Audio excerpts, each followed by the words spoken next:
গাঁয়েতে এক বুড়ি ছিল, তার মতন এত গরিব কেউ কখনো দেখেনি।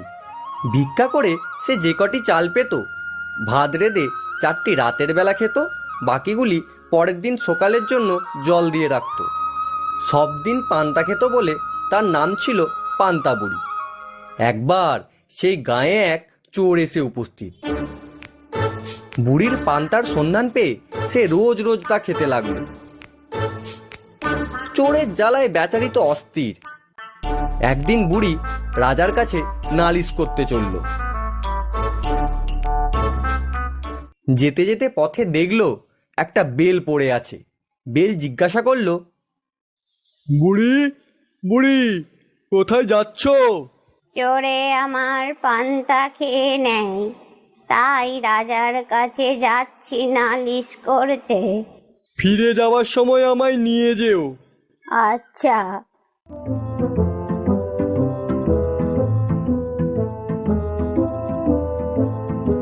কিছু দূর গিয়ে বুড়ি দেখলো একটা শিঙি মাছ। মাছ বলল, বুড়ি ও বুড়ি, কোথায় যাচ্ছ? চোরে আমার পান্তা খেয়েছে, রাজার কাছে যাচ্ছি তাই নালিশ করতে। ফিরে যাওয়ার সময় আমায় নিয়ে যেও। আচ্ছা, থাকো তুমি।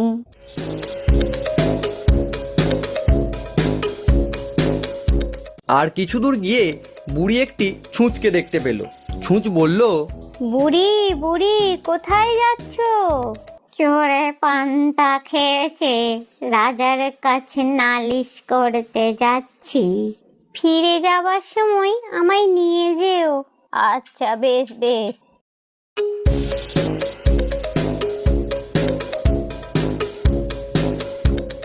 আরও কিছু দূর গিয়ে বুড়ি দেখলো একখানা ছুরি পড়ে আছে। ছুরি জিজ্ঞাসা করলো, বুড়ি বুড়ি, কোথায় যাচ্ছ? এতক্ষণ বুড়ি বেশ সহজভাবেই জবাব দিচ্ছিল। ক্রমে তার মাথা গরম হয়ে উঠল। ছুরির কথার উত্তরে সে বিরক্ত হয়ে বলল, যেথাই যাই না, তোর তাতে কি? আহা, রাগ করো কেন? একটা কথা শোনো, ফিরে যাবার সময় আমায় নিয়ে যেও। আচ্ছা আচ্ছা, সে তখন হবে।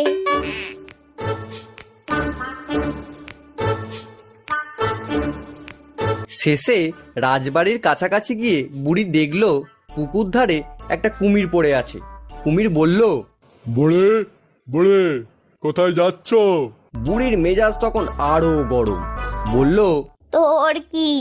যেথা খুশি যাচ্ছি, জমের বাড়ি যাচ্ছি, তুই যাবি? বাপরে বাপ, একেবারে যে আগুন! বলছি কি, ফিরে যাওয়ার সময় আমায় নিয়ে যেও। বেশ, দেখা যাবে।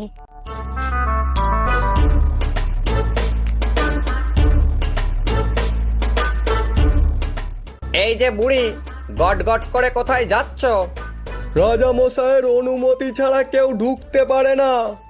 আমি যাচ্ছি রাজা মশাইয়ের কাছে নালিশ করতে। ওরে বাবা, আরে আরে, রাজা মশাই নেই তো নালিশটা করবে কার কাছে? রাজা মশাই গেছেন শিকারে, তোমার নালিশ শুনবেটাকে? ও মা, একেই বলে কপালে না থাকলে ঘি, ঠক ঠকালে হবে কি?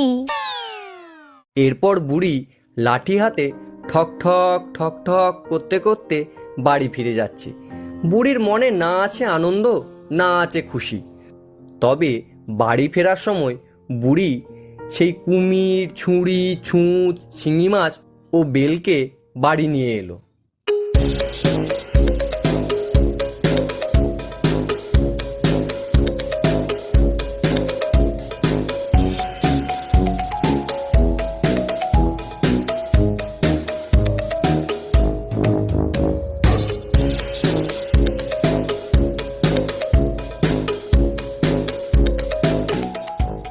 কুমির বলল, এ বুড়ি, আমায় ঘাটে বেঁধে রাখ।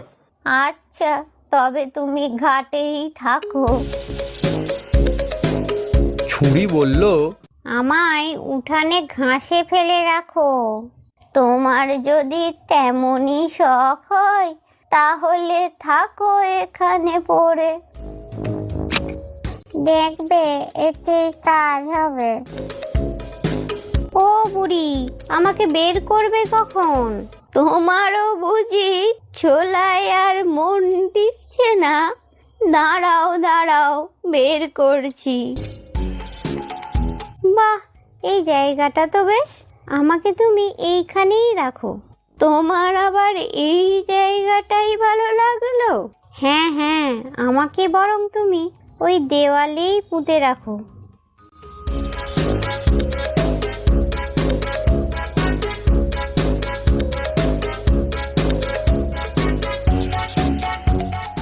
এবার আমাকেও ঝোলা থেকে বের করে দাও।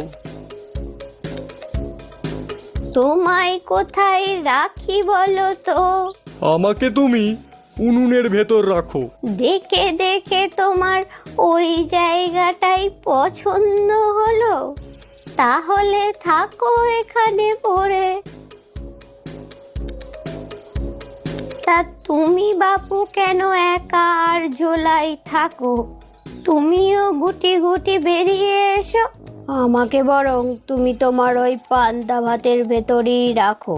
বেশ বেশ, তবে তুমি ওই হাঁড়ির মধ্যেই থাকো।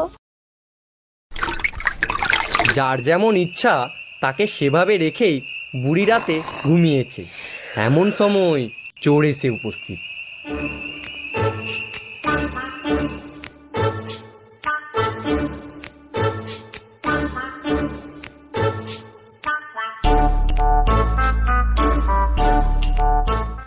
সে যেই পান্তার হাঁড়িতে হাত দিয়েছে অমনি, ওরে বাবা, এ কি ভাতের হাঁড়িতে ও আবার কি? বাবা, কাটা ফুটিয়ে হাত একেবারে ফুটো করে দিল তো। ওরে বাবা, মরে গেলুম রে। ওরে বাবা, হাতটা টন টন করছে, টন টন করছে। যাই একটু আগুনে হাতটা তাতিয়ে নি। এসো না এসো, এমন তাতান তাতাবো যে আর কিছু হাতাতে পারবে না। হ্যাঁ,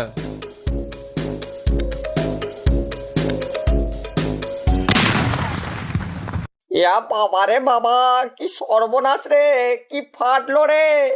না না, আজ মনে হচ্ছে এখানে কিছু সুবিধা করতে পারবো না। এবার এখান থেকে মানে সরে পড়ি। ওরে বাবা, চোখেও তো ভালো দেখতে পাচ্ছি না। দূর দূর দেখাশোনা ছেড়ে দৌড় মারি আর কি। ওরে বাবা রে বাপ, কোমরটা গেল রে। ওরে উঠতেই পাচ্ছি না। উফ, আহা, বেচারা শাস্তিরা শেষ নেই। দেয়াল ধরে উঠতে যাবে অমনি ছুঁচবিদে রক্তারক্তি। ওরে বাপ রে, মারে মরে গেলুম রে। হাত ফুটো হয়ে গেল যে। আমাকে টপকে কোথায় যাবে বাছাধন? এই যে একটা ছুঁচ দেখছি। না না, এক্ষুনি উঠান দিয়ে পালাতে হবে। এসো না এসো, আমিও তোমায় একেবারে কাত করে দেব। ওরে বাবা, মাগো গেলুম গো। পা কেটে যে একেবারে হা হয়ে গেল। ওরে বাঁচারে। না, এখানে থাকলে আর চলবে না। খাটে হাত পাটা ধুয়ে আজ মানে ঘরে যায়। তবে চোরের আর বাড়ি যাওয়া হলো না। বেচারি ঘাটে নেমে হাত পা ধোবে অমনি একেবারে কুমিরের মুখে। কুমির চিৎকার করে উঠল, ও বুড়ি, তোর চোর ধরেছি। ও বুড়ি, তোর চোর ধরেছি। কুমিরের চিৎকার সে কি ভয়ানক! বাঘের ডাক লাগে কোথায়! বুড়ি তো ধরফড় করে উঠে বসলো। তারপর লোকজন ডেকে চোরকে বেঁধে রাজার কাছে হাজির করলো। রাজা তাকে এমন শাস্তি দিলেন যে সে আর কি বলবো।